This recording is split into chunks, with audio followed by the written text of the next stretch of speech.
saya Tifa Arifna dengan NIM 2202-10162 dari kelas 1E jurusan Administrasi Publik Universitas Malikul Saleh.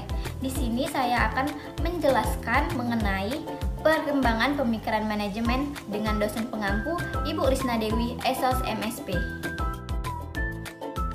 Materi yang akan saya bahas kali ini ada 3, yaitu sejarah perkembangan manajemen, dan yang kedua ada evolusi teori manajemen, dan yang terakhir ada pendekatan sistem manajemen. Kalian udah tahu belum? Ternyata manajemen sudah ada sejak zaman dahulu loh. Salah satu buktinya adalah piramida yang ada di Mesir yang menunjukkan bahwa pada zaman dahulu telah ada serangkaian kegiatan yang diatur sedemikian rupa diikuti tahapan tertentu yang telah disiapkan. Sejarah menyebutkan ribuan orang terlibat dalam pembangunan piramida Mesir. Piramida tersebut dibangun lebih dari 100.000 orang selama 20 tahun.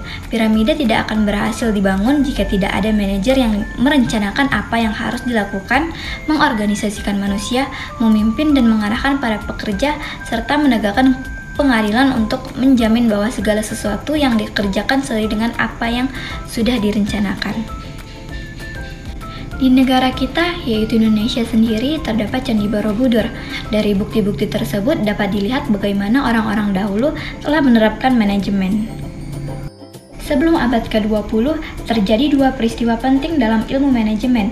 Peristiwa pertama terjadi pada tahun 1776 ketika Adam Smith menerbitkan sebuah doktrin ekonomi klasik, yaitu The Wealth of Nations.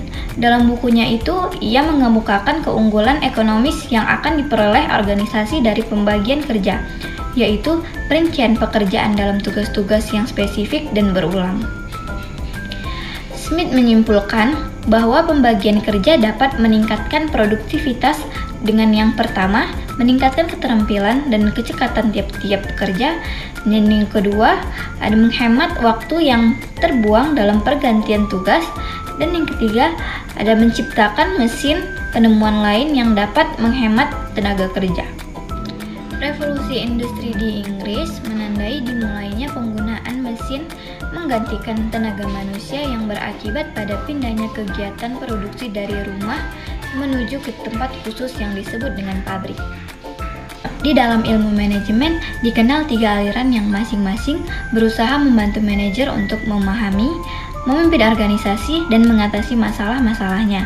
Aliran tersebut meliputi: yang pertama, ada aliran manajemen yang ditandai oleh kontribusi dari Frederick W. Taylor yang disebut sebagai Bapak Manajemen Ilmiah.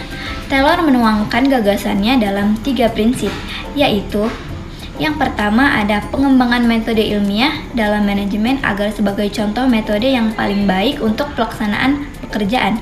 Dan yang kedua ada seleksi ilmiah untuk karyawan agar setiap karyawan diberi tanggung jawab atas tugas. Dan yang ketiga ada kerjasama yang baik.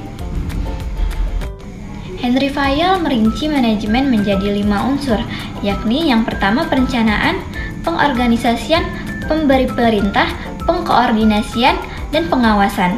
Pembagian kegiatan manajemen fungsional dikenal dengan fungsionalisme Fayol.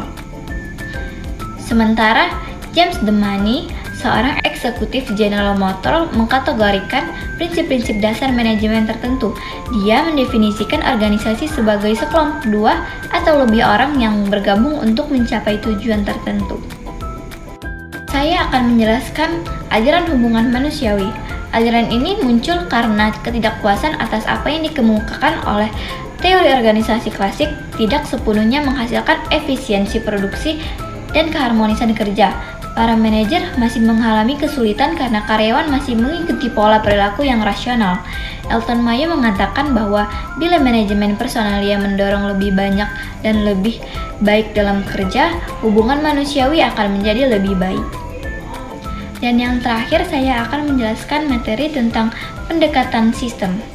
Pendekatan sistem bermaksud untuk memandang organisasi sebagai satu kesatuan yang terdiri dari bagian-bagian yang saling berhubungan.